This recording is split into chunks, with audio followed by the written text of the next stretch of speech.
मेरी क्लास के बारे में बहुत फेमस है कि सर के डिस्कशन बहुत एग्जाम में फंसते हैं। क्लियर? चलिए शुरू करते हैं हम लोग।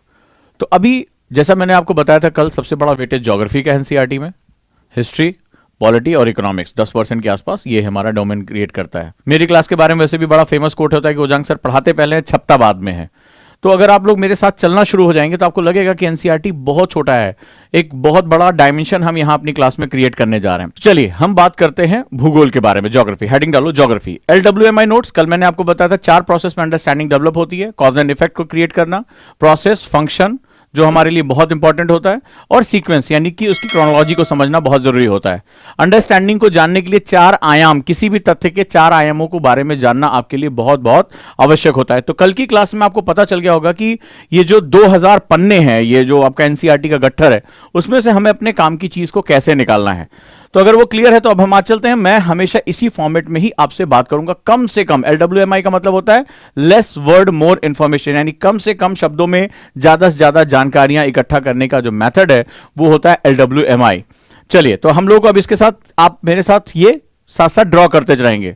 अब आप कहेंगे कि सर इसकी पीडीएफ क्यों नहीं देते हैं? जहां जरूरत होगी वहां पीडीएफ आपको मिल जाएगी, लेकिन इसका आपको फायदा बता दूं ताकि आपके दिमाग के क्वेश्चन खत्म हो जाए। लंबी यात्रा हमें करनी है आगे। जैसे ही आप, हमारे पास 3 तरह की स्टडी होती है और इसमें 2 मेजर स्टडीज होती हैं, एक एक्टिव स्टडी और दूसरी पैसिव स्टडी। पैसिव स्टडी मैंने इसको खुद पे भी आजमा के देखा। पैसिव स्टडी का मतलब होता है आप आइडल बैठते हैं, आपको किसी पीडीएफ दे दिया, आप सुनते हैं। एक दिन मैं क्लास में बैठा और मैंने किसी से कहा कि तुम मुझे टीच करो। जैसे ही 12वां मिनट गुजरा और मेरी बॉडी एकदम रिलैक्स हुई, वैसे मुझे नींद आनी शुरू हुई, जबकि मेरी अलर्टनेस लेवल ठीक ठाक है, तो मुझे नींद आनी शुरू हो गई। उसका बेसिक रीजन है कि जैसे ही आपकी बॉडी एक बेसिकली पावर सेविंग मोड में रहती है। हम हमेशा अपनी एनर्जी को सेव करते हैं, ये हमारे दिमाग को एक खास जो है फीचर है हमारा। तो जैसे ही आप थोड़ी देर आइडल होकर बैठ गए, मान लीजिए आप चुपचाप जो है वो सुनते रहे, वैसे ही क्या होगा, आपका जो शरीर है वो उसको एक आदेश जाता है, आपका ब्रेन आदेश देगा कि ये जो है ज्यादा कुछ काम नहीं हो रहा, तो ये सुप्ता अवस्था यानी कि जो है वो सोने की अवस्था में जा रहा है, एनर्जी सेव करो, रिपेयरिंग शुरू करो। तो नतीजा क्या होगा कि क्लास में अगर आप केवल सुनते रहते हैं और पीडीएफ के भरोसे बैठे रह जाते हैं और अपनी बॉडी को मूवमेंट नहीं कर रहे हैं, तो धीरे धीरे आपको नींद आनी शुरू हो जाती है और आप पैसिव स्टडी में, यानी कि पढ़ते हुए तो हैं क्लास में लेकिन आपसे उसका आउटपुट नहीं निकल रहा है। जब आप इसमें एक्टिव रहते हैं, इसमें अभी हम छोटे छोटे वर्ड्स, पिक्चर्स, ये सब यूज करेंगे, तो आप एक्टिव स्टडी में एंटर हो जाते हैं, यानी आपको नींद आने की जो समस्या है वो नहीं होगी। आप हमेशा जो है जागृत बने रहेंगे क्योंकि इसमें ब्रेन इन्वॉल्व होता है इस तरह के नोट्स में। क्लियर? आगे चलते हैं। मेरी कॉपी जो है, आपको अगर व्हाइट कलर की यूज करते हो तो बहुत अच्छी बात है, और हॉरिजेंटल यानी कि आप हॉरिजेंटल कॉपी यूज करो तो और अच्छा लगेगा तुम्हें। हम बिल्कुल तरीके जो तुम्हारे स्कूलों में तुम्हें पढ़ाया गया, कॉलेज में बिल्कुल उल्टा हम इसके चलेंगे, अलग तरीके से हम पढ़ने जा रहे हैं। चलिए शुरू करते हैं। तो आज हमारा है, लिखो, भूगोल। भूगोल की परिभाषा क्या है? कल जैसे मैंने आपको बताया था, बहुत इंपॉर्टेंट डिस्कशन है ये कि हमारे लिए इतना इंपॉर्टेंट क्यों है, हम इसके माध्यम से हम क्या समझ पाते हैं। तो मैं आज आपको वो बताने जा रहा हूं जो टीना डाबी ने कहा, उनसे इंटरव्यू पूछा गया कि आप यूपीएससी के जो एस्पिरेंट्स उनको आप क्या बताना चाहेंगे। टीना डाबी आप जानती हैं कि आप सभी लोग जानते हैं कि वो सेलिब्रिटी भी रही हैं, वो यूपीएससी टॉपर भी रही हैं। तो उन्होंने कहा कि एक लाइन बोली थी कि आप भारत को जानो, भारत क्या था, क्या है और क्या हो सकता है। जो भारत को जितनी गहराई से समझेगा और अपनी पढ़ाई में अपने हर सब्जेक्ट को एक टॉपिक यानी कि मेरे कंट्री के बारे में अगर हम उसको ओरिएंट कर पाते हैं, तो आपकी पढ़ाई बहुत ही ज्यादा जो है वो फोकस्ड होती है और आप समझ पाते हैं कि आपकी पढ़ाई से आपका आउटपुट क्या निकला। बहुत गहरी बात कही जिन्होंने यूपीएससी को टॉप किया था। चलिए आज हम लोग जो है उसी के बारे में बात करने जा रहे हैं। ज्योग्राफी क्या है, राइट? तो बेसिकली ज्योग्राफी की कुछ परिभाषाएं होती हैं। भूगोल जो मैं इसमें जो है कहा जाता है कि जो है ज्योग्राफी एक बहुत बड़ा सिलेबस है और बहुत इंपॉर्टेंट है। ज्योग्राफी में जब हम बात करते हैं तो एनवायरनमेंट इसी के साथ साथ आ जाता है। हम बात करते हैं तो लगभग जो 23 क्वेश्चन, 19 से 23 क्वेश्चन ज्योग्राफी और एनवायरनमेंट को मिलाकर अकेले आते हैं। बहुत बड़ा डोमेन है इसका और यूपीएससी को क्वालिफाई करने में इस सब्जेक्ट की बहुत बड़ी भूमिका है। अगर हम ज्योग्राफी की बात करें तो यहां पर ज्योग्राफी शुरुआती दौर में जो है वो होता था, क्या है ज्योग्राफी, मतलब कोई भी चीज। ज्योग्राफी में सबसे पहले भूगोल की परिभाषा दी गई कि जियोग्राफोस, अभी इसके बारे में लिखाऊंगा। जियो का मतलब होता है पृथ्वी, ग्राफोस का मतलब होता है टू डिस्क्राइब यानी कि वर्णन करना। यानी पृथ्वी में मुझे जो कुछ भी जहां दिखाई पड़ रहा है मैं उसका वर्णन करने जा रहा हूं, यही मेरी ज्योग्राफी कहलाती है। फॉर एग्जाम्पल, अगर ये मेरा ग्लोब है तो इस पर मुझे पर्वत, पठार, मैदान, ये जो हमें ओशियंस दिखाई पड़ रहे हैं, हमें आइलैंड्स दिखाई पड़ रहे हैं, हमें कॉन्टिनेंट्स दिखाई पड़ रहे हैं, तो इनके बारे में कहां क्या है ठीक है, जो कहाँ क्या है, जब हम इसके बारे में डिस्क्राइब करते हैं, जो भी हमें लैंडफॉर्म्स दिखाई पड़ रहे हैं, चाहे वो माउंटेन हो, प्लाट्यूज हो, प्लेन्स हो, मैदान हो, तो जब ज्योग्राफी को इस रूप में हम देखते हैं तो इसको हम लोग कहते हैं भूगोल का वर्णन, यानी डिस्क्रिप्शन ऑफ जो हमारे पास लैंडफॉर्म्स हैं उसको हम लोग यूज करते हैं। लेकिन अगर हम ज्योग्राफी को एक बड़े स्तर पर देखें, प्रोफेसर स्टॉलर जो बड़े आधुनिक रूप में, अगर हम आधुनिक भूगोल के बारे में बात करते हैं यानी मॉडर्न ज्योग्राफी में, तो उनकी थ्योरी को बहुत ज्यादा जो है वो किया जाता है, बहुत उसको सपोर्ट किया जाता है और बहुत इंपॉर्टेंट थ्योरी मानी जाती है। तो अगर हम बात करें तो सबसे पहले ज्योग्राफी जो सबसे पहला स्टेप होता है जब एक बिगिनर ज्योग्राफी की शुरुआत करता है, तो ज्योग्राफी सब्जेक्ट में उसे क्या चीज निकालनी चाहिए। लिखो, it primary focus on where, लिखो इसका प्राथमिक फोकस वेयर यानी कहां से संबंधित है। भूगोल का पहला मतलब क्या है, कहां है, वेयर इज द लैंडफॉर्म्स, ये पर्वत कहां है, mountain, where is the mountain, ठीक है, ये कॉन्टिनेंट कहां है, ये नॉर्दर्न हेमिस्फीयर में एशिया इसका विस्तार कहां है, भारत कहां है, ठीक है, दक्षिण एशिया में हमारी क्या पोजीशन है। सो वेयर, जो हम ज्योग्राफी में अगर पहली चीज अंडरस्टैंडिंग, प्रोफेसर स्टॉलर कहते हैं कि हमें पहली जो अंडरस्टैंडिंग करनी वो वेयर के साथ शुरू करनी है, ठीक है, कोई चीज कहां है। अब वेयर प्राइमरी फोकस, तो प्राथमिक हमारा है वेयर, कहां है।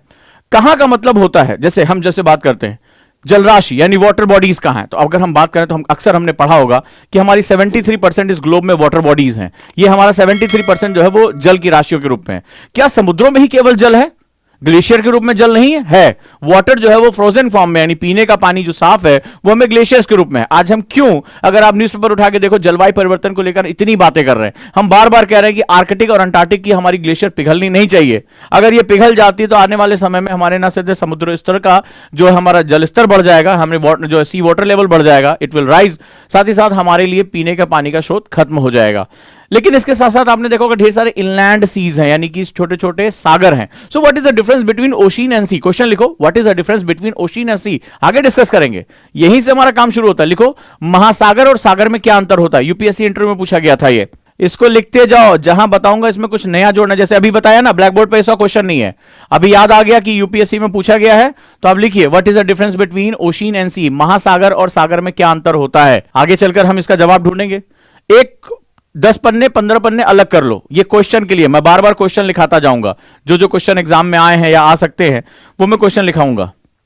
What is the difference between, alert रहो क्लास में, ओशियन एंड सी, महासागर और सागर में क्या अंतर होता है। तो कहता है कि सबसे पहले what is the primary focus of geography, अभी देखते अभी खुलना शुरू हो रहा, अभी परेशान हो जाओगे आज की क्लास में।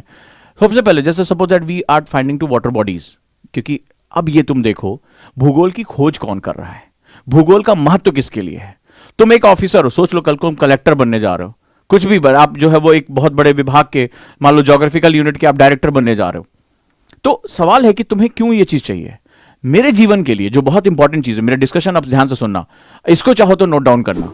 तो मेरे जीवन के लिए जो इंपॉर्टेंट है, मेरी सभ्यताओं का विकास, जब मैंने शुरू किया था क्लास, मैंने सभ्यताओं के विकास में नदियों का महत्व बताया था, हाँ या ना बोलते जाओ, और जिसने नहीं देखा वो क्लास पिछली जाके देखे, और जिसने देखा और याद नहीं है तो अपने गाल पे एक थप्पड़ खींच के मारे, खुले मंच पे कह रहा हूं। तो अब यहां पर हम बात कर रहे हैं कि मुझे बताओ कि हमारी सभ्यताओं के विकास में, मैंने आपको बताया था कि वो नदी घाटियां इंपॉर्टेंट क्यों रही हैं। उसमें हमने देखा कि नदियां जल का पहला स्रोत होती हैं, मिट्टी, ढाल, जल, ठीक है, ये सारी चीजें हमारी सभ्यताओं के विकास में बहुत इंपॉर्टेंट है। ये ज्योग्राफी डायनासोर तो पढ़ नहीं रहे, ये ज्योग्राफी पूरा का सेंटर कौन है इस ज्योग्राफी का, who is reading geography and why he और she is using geography. Using, हम अपनी पूरी लाइफ में ज्योग्राफी का इस्तेमाल करते हैं, हमें पता होता है कि कौन सी फसल यहां उगेगी, हमारे पुरखों ने हमें बता रखा है हमें क्या क्या चीजें करनी होंगी अपनी सर्वाइवल के लिए, कहां सर्वाइवल टफ है और कहां सर्वाइवल इजी है। क्यों, दुनिया भर के जो प्लेनर एरिया है वहां पर आबादी का घनत्व तो ज्यादा होता है, और जो पहाड़ी एरिया वहां आबादी का घनत्व तो कम होता है। जबकि आपको पता है कि पहाड़ों की जलवायु बहुत अच्छी है, बहुत स्वास्थ्यवर्धक होती है, मैदानों में इतनी भीड़ होती है, सब कुछ होने के बाद जो दिल्ली में कितना भी पोल्यूशन हो जाए, पराली जल जाए, लेकिन दिल्ली का जनसंख्या घनत्व यानी population density of Delhi highest है इंडिया में। क्यों ऐसा होता है, क्यों ऐसा होता है? तो आपको ये जो क्यों है इसी पर मुझे लेकर आना है। ज्योग्राफी इन सब चीजों का जवाब देना शुरू करेगा। तो water, where is the food, ठीक है, फूड, अब मैंने बताया फूड क्या होता है, जो खाद्य सुरक्षा होती है, that is food is related to the food security, and food security related to the function of society, समाज की जो संस्थापना। जब मुझे खाद्य सुरक्षा हो जाएगी तो ही तो मैं अपने आगे चलकर समाज की सुरक्षा, समाज की संरचना, हायरार्की ऑफ सोसाइटी रखूंगा। So where is the food, हमने प्राचीन समय से जब हम घुमंतु थे, जब हम जानवरों की बोन मैरो से छोड़े गए, जो शिकार में हम जो हड्डियों बोन मैरो चाटते थे, तब से लेकर हमारे लिए भोजन ही सबसे महत्वपूर्ण रहा और हर स्पेसीज के लिए रहा है। लेकिन भोजन को उपजाने यानी कि जो क्रॉप्स है उस पर कमांड ने हमें फूड सिक्योरिटी की तरफ दिया, और फूड सिक्योरिटी से हमने अपनी सोशल सिक्योरिटी, अपनी सोसाइटी का स्ट्रक्चर, अपनी हायरार्की, आगे चलकर राजनीतिक संरचनाएं, इन सब की स्थापना की। वंडरफुल कॉन्सेप्ट समझ में, कॉन्सेप्ट एक बार समझ में आ जाता है, हर चीज अपने आप क्लियर हो जाती है। For the security of all being, खाद्य सुरक्षा, सामाजिक सुरक्षा, जीवन की सुरक्षा, धन की सुरक्षा, अपनी ज्योग्राफिकल बाउंड्रीज की सुरक्षा, लगातार हम बात कर रहे हैं अपनी ज्योग्राफिकल, भौगोलिक, जो हमने अपना आवास बनाया, खेत है, उसकी भौगोलिक की सुरक्षा, यानी वेयर आर द सिक्योरिटीज। और जैसे आप ही से मैं कहूं कि अभी मान लीजिए आपको मैं कहीं करोड़ रुपए दे दूं कि ठीक है, मैं कहूं आपको करोड़ रुपए में काम कर, लेकिन आपको दांतेवाड़ा में काम करना है, जहां नक्सलाइट हमले में आप जाएंगे, फैक्ट्री लगाने जाएंगे, एक बम उड़ा दिया जाएगा, खत्म हो जाएंगे, तो आप कहेंगे भैया हमें नहीं जाना, हम यहां पे अपनी जो है वो 20,000 की नौकरी, कम से कम जिंदा तो है वो कर लेंगे, लेकिन हम नहीं जा रहे दांतेवाड़ा में। ठीक है, तो वहां पर क्यों? क्योंकि आपको पता है नक्सलाइट हमला होगा, अब मामला कर, या कोई आतंकवादी एरिया, युद्धग्रस्त एरिया, मैं कहूं जाओ वहां पे तुम्हें हम 10 गज जमीन दे रहे हैं, जाओ यार फैक्ट्री लगाओ मस्त, वो पैसा भी दे रहे हैं, बोले भाड़ में गया तुम्हारा पैसा। आज किसी को बोलूं जाओ अफगानिस्तान में तालिबान के शासन में जाकर वहां इंडस्ट्रीज लगाओ, बोलेगा भाड़ में गई तुम्हारी इंडस्ट्री, जान है तो जहान है।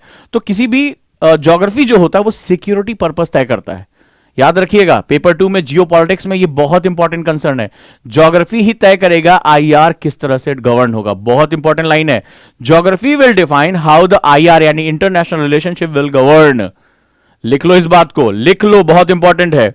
भूगोल तय करता है कि हमारे विदेश यानी अंतरराष्ट्रीय संबंध किस प्रकार परिभाषित होंगे।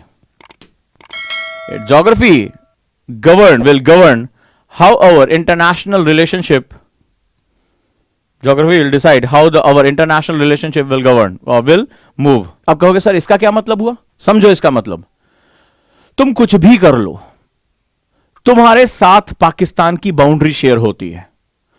पाकिस्तान में होने वाली अफगानिस्तान में भारत को कितनी चिंताएं पड़ी हैं, वो तालिबान सरकार से बात करे ना करे, तुमने पढ़ा ना, हमने अभी कल मदद भेजी है। उस तरफ हम जो रशिया को अपनी तरफ मिला रहे हैं, क्योंकि रशिया जो है वो बहुत इंपॉर्टेंट फैक्टर है। हम पाकिस्तान को अलग थलग करने की कोशिश कर रहे हैं ताकि अफगानिस्तान उसके साथ ना जाकर मिल जाए। हम दबाव बनाने की कोशिश कर रहे हैं। अफगानिस्तान के साथ हमारी बाउंड्रीज जो है वो, अगर हम पीओके को अपना माने तो डूरंड लाइन से हमारी बाउंड्रीज मिलती है, हमारे लिए कंसर्न है।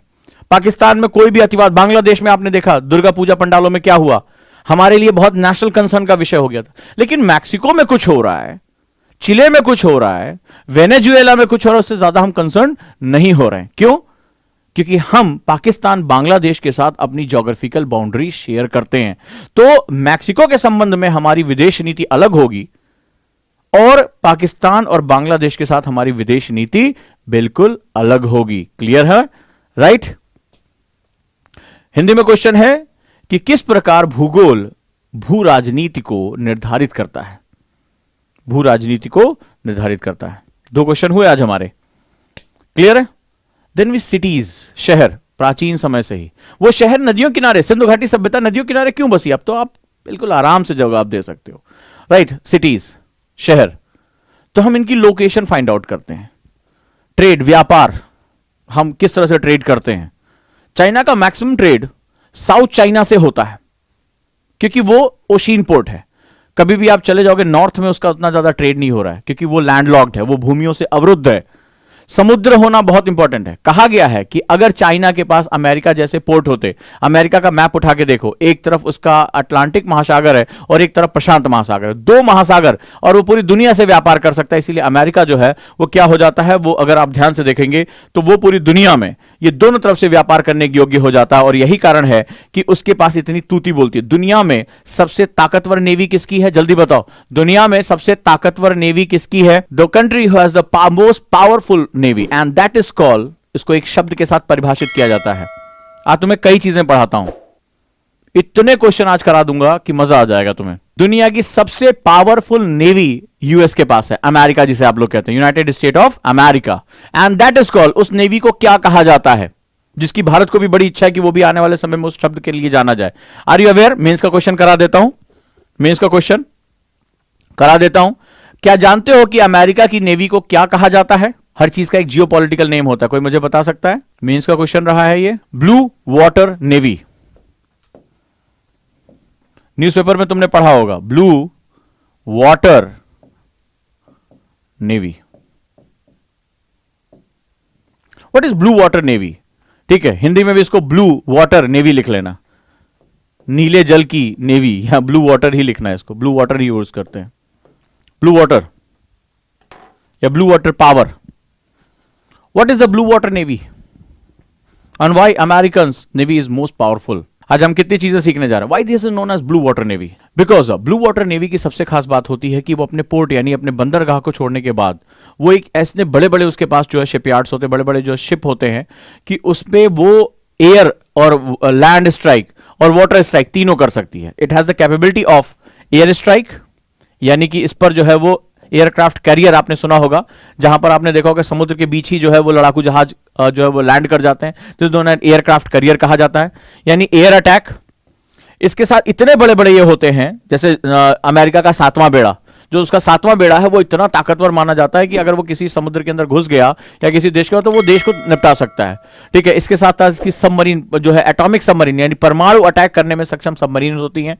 इसके साथ इसकी जो है इसकी आर्मी चलती है, जो जाकर वहां पर बहुत बड़ी मात्रा में वो उस लैंड के अंदर एंटर करके वहां अटैक कर सकते हैं। इसके साथ साथ वाटर में तो ये नो डाउट इनके पास ज्यादातर जो इनके हिस्से होते हैं वो बेसिकली इनको फ्यूल भराने के लिए वापस अपने पोर्ट पर नहीं आना पड़ता है। ये वापस लौट के नहीं आते, चलो यार जैसे कुछ दूर चले गए, एवरेज खराब हो गया, चलो फिर से तेल भरा के आते हैं, क्योंकि ये मोस्टली जो होते हैं वो क्या होता है एटॉमिक पावर से रन करते हैं और इनके पास लंबे समय तक महीनों महीनों जो है ये समुद्र के अंदर रह सकते हैं। इनको रिफ्यूलिंग करने के लिए, ईंधन इकट्ठा करने के लिए, इलेक्ट्रिसिटी सप्लाई करने के लिए इनको वापस नहीं आना पड़ता। That's why they are known as blue water navy. ये अपने आप में एक पूरी प्लाटून होती है जो पानी के ऊपर तैरती है, एक शहर होता है जो तैरता है, और इस शहर के पास हर तरह की, चाहे एयर स्ट्राइक हो, चाहे लैंड स्ट्राइक हो, वाटर स्ट्राइक हो, सबमरीन स्ट्राइक हो, इन सभी स्ट्राइक करने की पूरी इसके पास क्षमता उपलब्ध होती है। बहुत ढेर सारा रसद ये अपने साथ लेकर चलती है, इसीलिए इनको ब्लू वाटर नेवी कहा जाता है। राइट और इनकी जो मार होती है वो पूरे ग्लोबल एरिया में होती है, यानी पूरे भूमंडलीकरण में ये जो अपनी अटैकिंग पावर को रखते हैं। राइट तो ये होता है, इसको ब्लू वाटर नेवी कहते हैं। भारत की भी बहुत महत्वाकांक्षा है कि भारत आने वाले समय में ब्लू वाटर नेवी में कन्वर्ट हो, बट दुनिया की सबसे पावरफुल नेवी, तुम जानते हो इसका सबसे बड़ा कारण क्या है? इसका सबसे बड़ा कारण है, आप अभी यूएसए का आप उठाकर जो है वो अगर एक ज्योग्राफिकल एरिया देखेंगे तो यूएसए के पास आर्मी से ज्यादा नेवी सबसे ताकतवर है। कारण, उसका सबसे बड़ा कारण है कि इसके पास कोई लैंड से बहुत ज्यादा डिस्टर्बेंस नहीं है। कनाडा का एक ज्यादा से ज्यादा हिस्सा बर्फ से ढका हुआ है, आबादी वहां बहुत कम है, पीसफुल नेशन है, ज्यादा कुछ वहां करना नहीं है। इधर बहुत पतली जो है वो मैक्सिको लगता है, एक आपने दीवार लगाई, मैक्सिको से आवागमन बंद हो गया। लेकिन अगर अमेरिका को पूरी दुनिया पे अपना काबू करके रखना है, अपने बिजनेस को सपोर्ट करना है, तो उसके पास पोर्ट बहुत अच्छे हैं। एक तरफ पैसिफिक ओशियन का पोर्ट है और एक तरफ अटलांटिक ओशियन का पोर्ट है। ध्यान से देखिए, इसका जो ये समुद्री यानी इसका जो ज्योग्राफिकल एरिया है, जो इसके पास समुद्रों का अथाह जो है बंदरगाह है, इसके पास अथाह जो है दोनों तरफ समुद्र, यानी कि वो जाकर अटलांटिक से भी प्रवेश कर सकता है, यानी वो जाकर अफ्रीका के साथ, वो जाकर एशिया के साथ मर्ज कर सकता है, और इधर जो है प्रशांत के माध्यम से वो दुनिया के दूसरे हिस्से की तरफ, ईस्टर्न एशिया की तरफ भी वो जा सकता है। तो पूरी दुनिया से कनेक्ट करने का उसका एक ही माध्यम है, उसकी नेवी है। और यही कारण है कि समय के चलते उसने अपनी नेवी को इतना ताकतवर कर लिया, इतना पावरफुल कर लिया कि दूर तक मार करने में, दुनिया के किसी भी हिस्से में उसको अगर युद्ध लड़ना है, मार करना है, तो इसकी ब्लू वाटर नेवी जो है वो बहुत काम आती है। तो आपने देखा कि उसकी ज्योग्राफी जो है वो उसको बहुत आगे लेकर जा रही। अब रशिया भी तो उतना ताकतवर रहा है, रशिया बहुत ताकतवर रहा, लेकिन रशिया के पास कभी भी ब्लू वाटर नेवी नहीं आई। क्यों? शीत युद्ध में दोनों बहुत टक्कर में रहे, परमाणु बम दोनों का एक साथ चलता रहा, एक धड़ाधड़ बराबर बनाते रहे। स्पेस में भी चले गए, बहुत अच्छा काम किया वहां दोनों लोगों जो है प्रतिस्पर्धा की। लेकिन क्यों वहां पे नेवी? क्योंकि रशिया जो है वो ज्यादातर हिस्सों में लैंडलॉक्ड है, उसके पास पोर्ट ही नहीं है, तो वो कहां से जो है ब्लू वाटर नेवी बनेगा? तो आपने देखा कि ज्योग्राफी हमारी पॉलिटी यानी हमारी जियो पॉलिटिक्स को बहुत निर्धारित करता है। तो रशिया के पास बहुत बड़ी आर्मी है, क्योंकि वो उसको लैंड को अपने बचा के रखना है, वहां उसको शिप की जरूरत नहीं है, उसको बहुत बड़ी मात्रा में लैंड की जरूरत, और बाकी दूसरे द्वीपों पे कब्जा करके वहां अपनी सबमरीन्स और अपने शिप्स वो रख सकता है। लेकिन प्राइमरी उसकी क्या होगी? उसके लिए कुछ और होगी। जैसे भारत के पास 15,200 किलोमीटर की लैंड बाउंड्री हमारी लगती है, और हमारे पास पड़ोस के जितने भी देश हैं वो हमसे किसी ना किसी रूप में एनिमी लाइक रिलेशनशिप रखते हैं। तो हमें अपनी बाउंड्रीज को सुरक्षित करने के लिए ताकतवर आर्मी की जरूरत पड़ती है। तुमने देखा होगा कि आर्मी का जनरल हमेशा चर्चा में रहता है। जैसे हमारे अभी जो श्रद्धेय सीडीएस आईपीएस जो हमारे विपिन रावत साहब शहीद हुए, वो भी पहले आर्मी के ही जो है वो जो प्रमुख हुआ करते थे।